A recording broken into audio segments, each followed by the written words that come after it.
आज शिविर को हम फिर से ABC से शुरू करेंगे, ताकि कुछ एक नए लोग भी उसमें ऐड होते हैं और उनका ये कहना कि हमको ये नहीं पता चलता कि ये स्वर किसको कहते हैं, हमें ये नहीं पता चलता ये किसको कहते हैं, तो हम शुरू से जो है चलेंगे। बोल जयकारा, बोल मेरे श्री गुरु महाराज की जय, बोल साचे दरबार की जय, श्री नंगली निवासी भगवान की जय, परमहंस दयाल महाराज की जय, घट घट वासी भगवान की जय। सबसे पहले तो हमको ये जानना चाहिए कि हम आरती में रोज पढ़ते हैं, सहज समाधि अनाहत ध्वनि जप अजपा बतलाए। इसका मतलब क्या है? साहेब चंद जी ने जो ये आरती बनाई दादा गुरु महाराज जी की, तो उन्होंने ये क्या लिख दी चंद लाइनें। सहज समाधि क्या है, अनाहत ध्वनि क्या है, अजपा क्या है, उसके बाद कहते हैं प्राणायाम की लहरें। अब ये तीन ही नहीं समझ में आया था, ये चौथा प्राणायाम और आ गया। कभी हमको भी इस विषय में खोज जरूर करनी चाहिए कि आखिरकार ये है क्या। तो कभी भी आपको ध्यान पे बैठना होगा तो एक बात को हमें ध्यान रखना होगा कि स्वर को चेक करना। पुराने समय के अंदर जब कोई कुछ नहीं था, उस वक्त महापुरुष चल पड़ते थे। ऐसे नहीं वो किधर को भी मुंह उठा के चल पड़ते थे, ऐसा नहीं है। वो स्वर चेक करते थे। स्वर को चेक करने का तरीका है कि एक साइड आप बंद कीजिए और नाक से सांस छोड़िए, फिर दूसरी साइड से को बंद कीजिए, फिर सांस छोड़ के देखिए। तो वो देखना पड़ता था कि कौन सा स्वर चल रहा है। तो अगर दोनों स्वर चल रहे होते थे तो यात्री रुक जाता था कि अभी इस समय टाइम थोड़ा गड़बड़ है, बाहर निकलना खतरे वाला है, तो नहीं निकलते थे। जिस साइड की नासिका चल रही होती थी या जिस साइड का स्वर चल रहा होता था, उसी साइड को उठ के चल पड़ते थे। और उसी पे चाहे गुरु नानक देव जी हों, तो चाहे दादा गुरुमा जी हों, चाहे श्री गुरुमा जी हों, या चाहे जितने भी महापुरुष हैं आज तक हुए हैं, वो अगर कभी भी चलते रहे हैं, जहाँ पे देखा दोनों चले तो रुक गए, और जहाँ पे देखा कि स्वर सही चल रहा है ज्यादातर। ये भी एक बात होती है कि अगर हमारा दायां स्वर चल रहा है तो आप घर से कदम जब निकालोगे तो दायां ही निकालोगे, तो आपका मार्गदर्शन सही होगा। और अगर आपका बायां स्वर चल रहा है तो कदम बाहर बायां ही निकालना, ये भी एक फर्क पड़ता है। तो उसके लिए जो है ये हमको पहले स्वर चेक करना होता है। स्वर चेक करने के बाद फिर एक बात आती है कि तीन चीजें हैं। हमारी नस नाड़ियां जो हैं, इन श्वास के अंदर जो नस नाड़ियां सी चलती हैं, इसमें कभी कभी बहुत, ये आजकल तो दिल्ली में तो प्रदूषण ही बहुत है, क्या बात है, इसका तो कहना ही बेकार है। और बहुत कुछ जो है कचरा सा फंस जाता है, विकार। अब मान लीजिए मेरे अंदर एक विचार आ गया, आज तो प्रथम का सर फोड़ना, ना मैंने फोड़ा ना कुछ किया, लेकिन एक विचार जो आया और चला गया, वो एक छोटा सा विकार अंदर छोड़ गया, आया और गया, ना सर फूटा ना कुछ हुआ, लेकिन एक अंश छोड़ गया। उसके लिए भगवान श्री कृष्ण ने भी गीता के 7वें अध्याय में कहा है, और हमारे सरकार भी कहती चली आई है कि हमको नाड़ी शोधन कर लेना चाहिए। नाड़ी शोधन करने की 3 क्रियाएं हैं। एक कुंभक, रेचक, कुंभक, पूरक। रेचक का मतलब है कि आपने श्वास को लिया, कुंभक उसको रोका और पूरक उसको छोड़ा। अगर तो आप अनुलोम विलोम कर ले हो तो इधर से लीजिए इधर छोड़िए, इधर से लीजिए इधर छोड़िए। लेकिन अगर आप नाड़ी शोधन कर रहे हो तो उसके लिए हमको प्यारे दाई साइड से श्वास लेना, बाईं ओर छोड़ना है। और उसको जो है इस तरीके से हम करेंगे, जितना लंबा ले जा सकते हो इजीली, और ये सोच के चलना कि जितना आप लंबा उठा रहे हो उतना ही धीरे धीरे छोड़ना भी है। ये मान के चलो कि आपने चौथी मंजिल पे चढ़ना है, तो अब झटके से चढ़ तो गए 16वीं मंजिल पे, राज के घर में 5वीं मंजिल पे चढ़ तो गए, लेकिन अब उतरने में सोचो जंप मार दें, दिक्कत हो जाएगी। उतरना भी उसी ध्यान से ही पड़ेगा कि सीढ़ियां मुड़ी हुई भी हैं और सीढ़ियां लुढ़क भी सकती हैं और हम गिर भी सकते हैं। ऐसे ही यहाँ पर भी वही चीज आएगी कि हमने श्वास को लिया,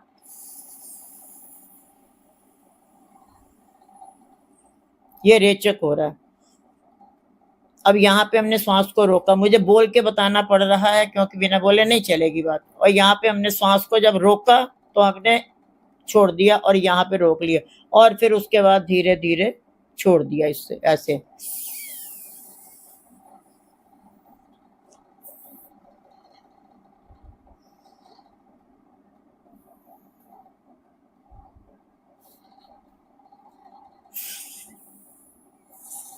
इस तरीके से आप जब भी ध्यान पे जब भी बैठो, सुबह बैठो, शाम बैठो, दिन बैठो, रात बैठो, कभी भी अगर आप बैठोगे तो उसको जो है आप इस तरीके से नाड़ी शोधन अगर हम करके बैठेंगे तो हमारा काम आसान रहेगा। अब हम ये आते हैं, ये जो दादा गुरु महाराज जी को अनंत उसमें साहिब चंद जी ने आरती में कर दी ये बात कि सहज समाधि अनाहत ध्वनि, ये क्या है? ये मान के चलिए कि यहाँ पर एक बीज पड़ गया है, ये, और ये बीज है हमारा शब्द, इस तरीके से, ठीक है। और इसमें क्या होता है, एक बड़ा तना होगा। कोई भी पेड़ होता है, सामने भी देख लीजिए, कोई भी पेड़ होता है तो पेड़ का एक बड़ा सा तना होता है, इस तरीके से, ठीक। और ये जो तना होता है ये आपका मेरुदंड है, रीढ़ की हड्डी। तो ये आप समझ लीजिए कि ये आपका जो है मेरुदंड है और ये हमारा पेड़ का वो बड़ा सा तना, और ये उसकी जड़ें फैली पड़ी हैं नीचे को, और यहाँ पे हमारा शब्द है। मुझे आया समझाना? उसके बाद में जो है 3 विधियां हैं, सहज समाधि, अनाहत ध्वनि, जप अजपा बतलाए, जिसमें एक टहनी निकली ये सहज समाधि की,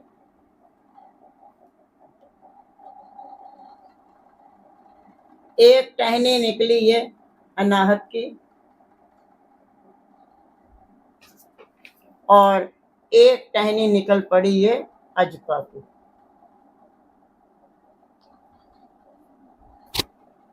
ये तीनों विधियां अलग अलग चलती हैं और तीनों हैं उस मालिक से ही मिलने की, बट हमको ये देखना होता है कि हम कौन सी विधि में आराम से चल सकते हैं और कौन सी विधि में हमको हमारा काम हो सकता है।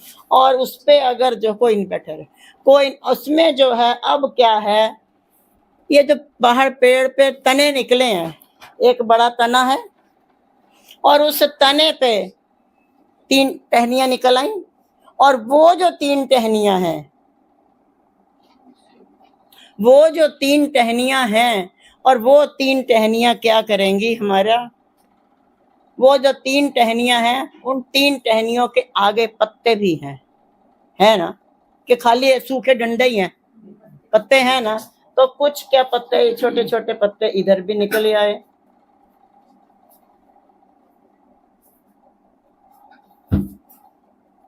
इस तरीके से, और ऐसे ही इधर से ये पत्ते निकले,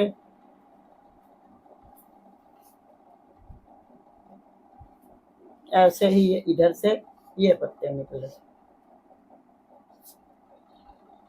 हाथ उल्टा पड़ गया, छोटी छोटी ये पत्तियां निकली हैं। अब आप ये कुल मिलाकर के पकड़ लीजिए कि ये एक शब्द, ठीक, 3 विधियां, 3 विधियां,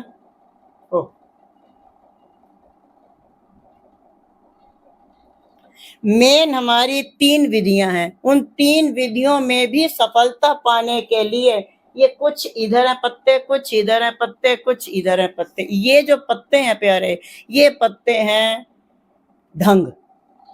अजपा में हमारा, जैसे हमने वो कई विधियां करवाई हैं पहले भी, कि हमारा मन ध्यान में नहीं लग रहा, ऐसे नहीं तो भ्रामरी विधि में आगे, उसमें नहीं लगा, मन दे ताल में आगे, उसमें नहीं लगा तो त्राटक में आगे। इस तरीके से जो है ये कुल मात्र 217 विधियां हैं। उस परमात्मा की इन तीनों विधियों को जो है सेट करने में, आसानी से पहुंचने में, वहां तक तो ये केवल 217 विधियां हैं, जिसमें से 8-10 आपको कितनी करवाई हैं? 21-22 हो चुकी हैं, और वो मिली जुली हैं। उसमें हमने कैसे भी है तो हम इस तरीके से जो ये पत्तियां, एक समझने के लिए हमने ये एक नक्शा सा बनाया, और तो ये क्या पेड़ है, तो इसके केवल हमको समझने के लिए अगर हम देखा जाए तो ये केवल नीचे शब्द हमारा बीज है, जो उसके ऊपर ये मोटा सा डंडा, ये हमारा मेरुदंड है, जिसको आप रीढ़ की हड्डी भी बोलते हो, और ये मेन 3 विधियां, जिसको कि सहज समाधि, अनाहत ध्वनि और अचपा बोला गया है।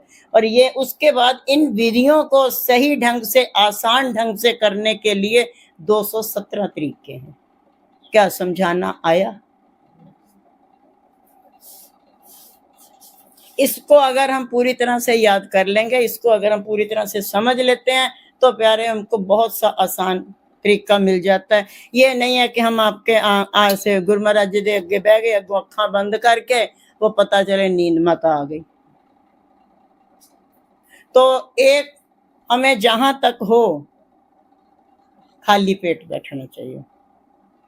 ध्यान पे बैठने का सबसे सही टाइम है अमृत वेले, ठीक है। उसमें अगर हम सही ढंग से बैठते हैं, वो हमारा कमर भी बिल्कुल सीधी रखी जाएगी और हम आराम से बैठ भी सकते हैं, क्योंकि उस समय पेट भी खाली होता है। नहा के बैठो तो दी बेस्ट है। बट अगर मान लो किसी के घर में कोई दिक्कत है, या नहाने जाओगे शोर शराबा मचेगा, घर वाले जाग जाएंगे, या फिर शरीर नहीं अलाउ कर रहा, तो आप जो है हाथ मुंह धो के कुल्ला करके वैसे भी बैठ सकते हो। अगर बिना नहाए बैठना तो बिस्तर पर मत बैठना, आलस आएगा, तो फिर जमीन पे कुछ बिछा के आसन तो बैठना, ठीक है।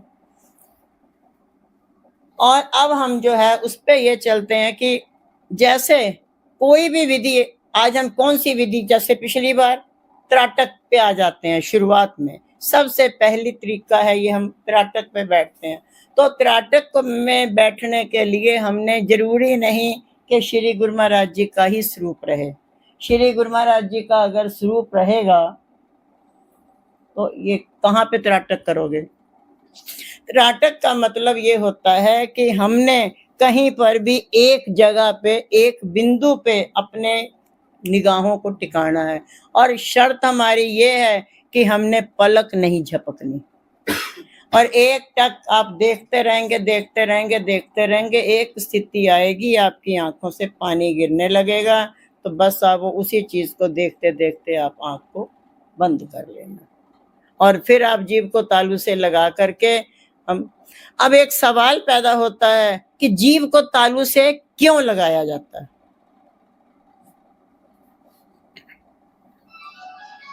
जीभ को तालू से लगाने के एक ही कारण है, क्योंकि ये जीभ हमारी 2 तरह से हमारा बेड़ा गर्क करती है, एक बोल के और एक चस्का खा पी के। शरीर बर्दाश्त करे या ना करे, पर असी जो है मुझसे और ये पता नहीं क्या क्या, इस आस्था पास्ता में तो ये पता भी नहीं ना सारिया चीजा दा, ना हम खाते ना हम जानते, ऊट पटांग चीजें हमने स्वाद, पर ये हम भूल जाते हैं संगो लत्था की लड्डू की मट्ठा, केवल इतने हिस्से का ही स्वाद है और कुछ नहीं है। ये चीज पे कभी भी आप दाल सब्जी में नमक अमक चेक करोगे तो क्यों यहाँ या आगे कहीं जीभ पे लगते हो, क्यों यहाँ इतने ही हिस्से में हमारा स्वाद चलता। और कभी कभी कई लोगों की ये जीभ आगे से मोटी होती है, उनकी आवाज साफ नहीं होती। कभी नोट किया हो किसी को? ये अपनी जैसे नोक निकल आई है ना, तो उनकी नहीं निकलेगी, वो आगे से बिल्कुल मोटी मोटी जीभ होगी, तो वो कई बार कह भी देते हैं मोटी जीभ वाले की तो आवाज भी नहीं साफ आएगी, आवाज साफ नहीं आती। और हम इससे किसी का भला भी कर सकते हैं, और ज्यादातर तो लोग बुराई करेंगे, और भाई तेरी माँ कैसी, और फिर तेरी साड़ी कैसी, और फिर तेरी सास कैसी, और तेरी समझन कैसी, और तेरा जवाई कैसा, इसी में खो के रह गए। काश उतनी सी देर में ही अगर हमने बैठ कर के मालिक का गीत गा लिया होता तो ये जीभ हमारी टाइम को सफल करती। इसके लिए महापुरुष यही बात कहते हैं कि जहां तक हो हमको अपने समय को सफल करना है। पानी के अंदर रहती हुई मछली तब तक प्यासी रहती है, चलती चलती चलती चलती चलती आगे उसका मुंह खुलता रहेगा, लेकिन वो पानी नहीं पी पाएगी। जब उसने पानी पीना होगा उल्टेगी। कभी भी आप चले जाना जहां बहुत मछलियां सरोवरों में जाते हो, गुरुद्वारों में पूरे सरोवर होते ही होते हैं, बंगला साहब में भी है, सब जगह। तो आप लोगों ने देखा भी होगा मछलियां उल्ट पुल्ट हो रही हैं बीच में, कुछ नहीं है, पानी पी रही है। उस परमपिता परमात्मा की कैसी लीला है, उसने उनका शरीर ऐसा ही बनाया कि पानी तो उनका जीवन है, पर पानी उनके अंदर नहीं आ रहा। अगर उनको अंदर लेना है तो उलटना पड़ेगा। है पानी उनका जीवन। ऐसे ही हम ये भी सोच सकते हैं कि हमारा भी जीवन ये संसार है, हमारा भी जीवन, हम इसी संसार में रह रहे हैं, संसार में हम रह रहे हैं, बेस्ट है। लेकिन जब संसार हमारे में आ जाता है, हम सबके अंदर संसार आ चुका है, सोच के ये बैठ गए हैं, हाय हसन हम ना हुए, अगर हम नहीं होंगे तो पता नहीं क्या होगा, अगर हम मर गए तो इसका क्या होगा, अरे इसका क्या होगा। सब दुनिया चलती है, कुछ नहीं किसी का काम रुकता। ये संसार, बड़े बड़े महापुरुष आए, पीर पैगंबर औलिया आए और चले गए, लेकिन फिर भी जो है चलता रहा। तो प्यारे, ये जीव को उलटने की क्रिया महापुरुषों ने, श्री गुरु महाराज जी ने, पुराने जमाने से सब ऋषि मुनियों ने भी वहीं से लिया कि ए जीव, बाहर के चस्के तूने बहुत ले लिए, अब थोड़ा अंदर का ले। इसको पहले तो तालू से ही लगाने का अभ्यास होता है, धीरे धीरे फिर कुछ महापुरुष इसका और अभ्यास साधक लोग करते हैं, तो धीरे धीरे ले जाते खेचली मुद्रा जिसको बोलते हैं, तो जीभ की नोक यहाँ गले तक भी आ जाती है। हमने शुरू में बहुत किया तो ये तंतु होता है, ये बड़ा लंबा हो जाता है, तो धीरे धीरे धीरे ये इसकी नोक हम यहाँ गले में फंसा लेते थे। तो स्वामी जी ने एक बार डांट दिया, छोड़ दिया। प्यारे, ये जीभ को उलटने की क्रिया वहां से ली गई है। जीभ को हम सांस लगाएंगे, जैसे वो मछली परमानेंट जीभ पानी में उलट होके नहीं रहती, बस पिया उसके बाद निकल आई बाहर। ऐसे ही जब हमने ध्यान पे बैठना है, उस वक्त हमने जीभ को तालू से लगाना है, और उसके बाद हमारी क्रिया आगे चलेगी कि हम कौन सी क्रिया कर रहे हैं, जो विधियां हैं, कौन सी विधि पे चले हुए हैं उस पे चलेंगे, ना कि हम जीभ के ऊपर बार बार गिरते उठाते। जीभ को एक बार लगा के बैठना है, उसके बाद ये गिरे तो इसको गिरने दो, फिर जब दोबारा बैठेंगे तो फिर बैठ जाएंगे। आज हम एक बार अभ्यास करते हैं त्राटक पे, खेचली नहीं करनी हाले शुरू हो रहे। त्राटक पे करने से पहले अब एक तरफ तो कुछ नहीं, सबसे बढ़िया ये है, ये सबके यहाँ जलता है, और इसके अंदर एक लाइट भी जलती है गुड नाइट की, वो इसके अंदर ये वाला जो बल्ब सा जलता है, बहुत बढ़िया होता है। सामने बैठे हो आप, त्राटक करते रहो, एक टक इसको देखते रहो।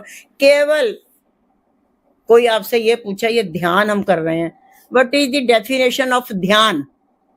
ध्यान का मतलब क्या होता है?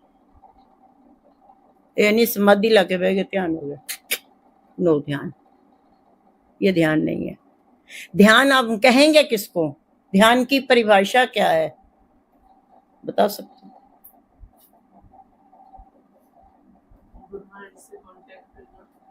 ध्यान का मतलब ये है कि हमने अपने विचारों को नजर में रखना कि ये किस तरफ जा रहे हैं, गलत साइड पे जा रहे हैं या सही डायरेक्शन में जा रहे हैं। बस अपने विचारों को सही दिशा में मोड़ना ही हमारा ध्यान कहलाया जाएगा।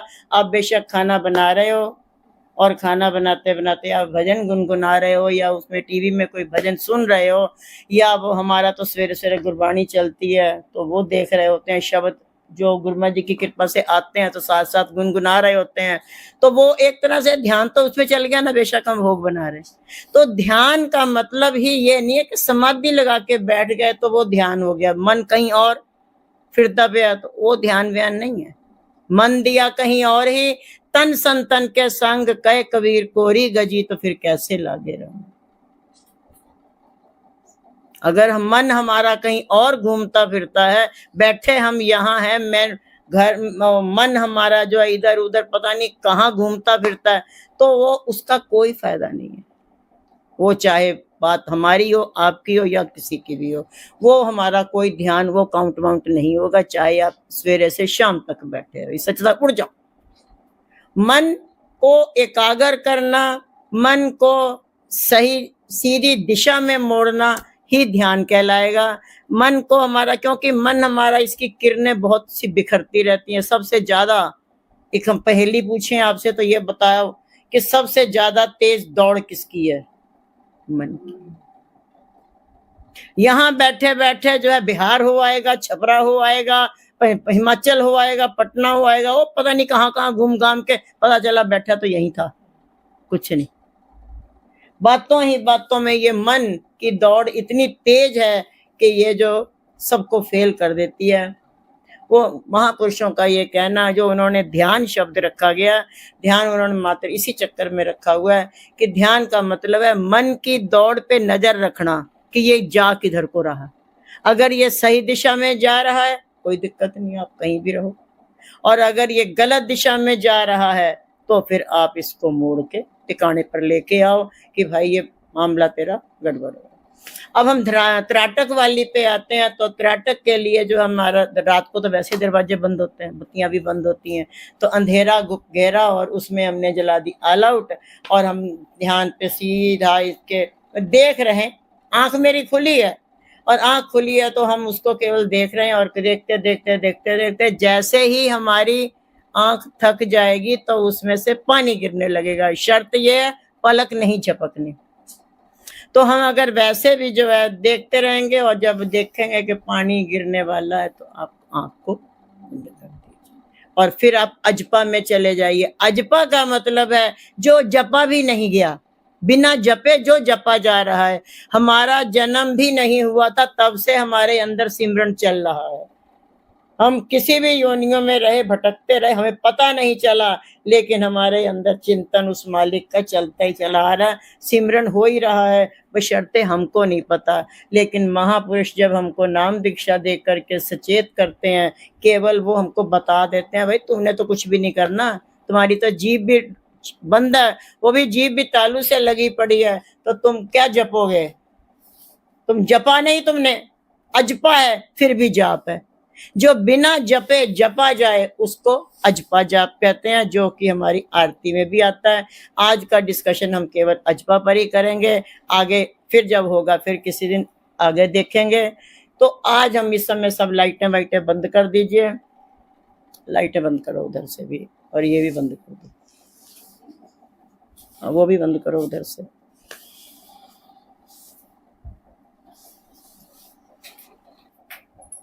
जो भी सामने चाहे तो कहीं पर भी जिसकी नजर टिक रही हो तो आप वहीं पर अपनी नजर को टिका लें, चाहे इस पे टिका लें, चाहे जो जोत पे टिका लें, बशर्ते ये जोत टिमटिमा रही है, बिल्कुल एकाग्र टिका हुआ होना चाहिए। वो जैसे आपकी ये घड़ी ही है तो आप घड़ी के गोले पे टिक जाओ, जहां पर भी आप स्थिर हो, रोशनी या जो भी है जिस पे भी आप कर रहे हो। हम जब कभी अपने टाइम पे वो करते थे तो हमारा त्राटक होता था श्री गुरु महाराज जी के इस नाखून पे, कहाँ गया ये चरण कमल का ये नाखून, पूरे शरीर में का तो हम त्राटक कर ही नहीं सकते हैं। ध्यान आंखों पे, नैनों पे, कान पे, हाथों पे, क्या क्या देखोगे?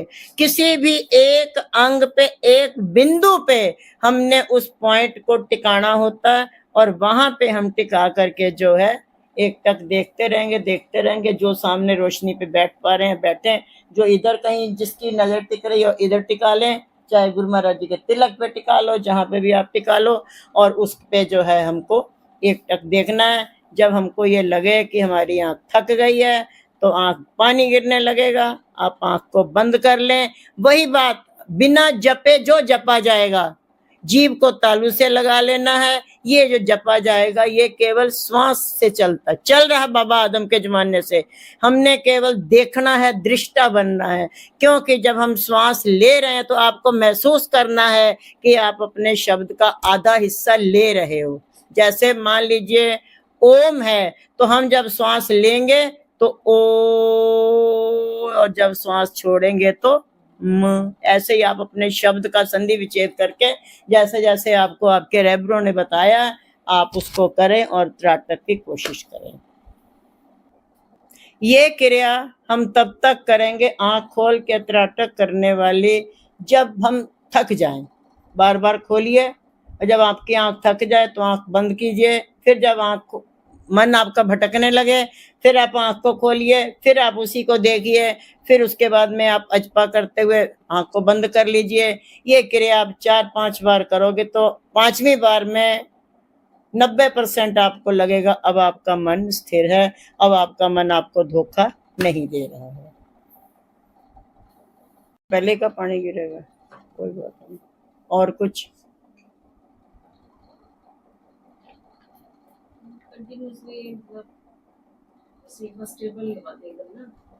आदत नहीं है ना? हाँ, आदत नहीं है। इस पे जो है एक टक लगातार देखते देखते देखते देखते रोज का भी अगर हमारा 5-5, 7-7 मिनट का अभ्यास रहेगा तो नजर टिक जाएगी।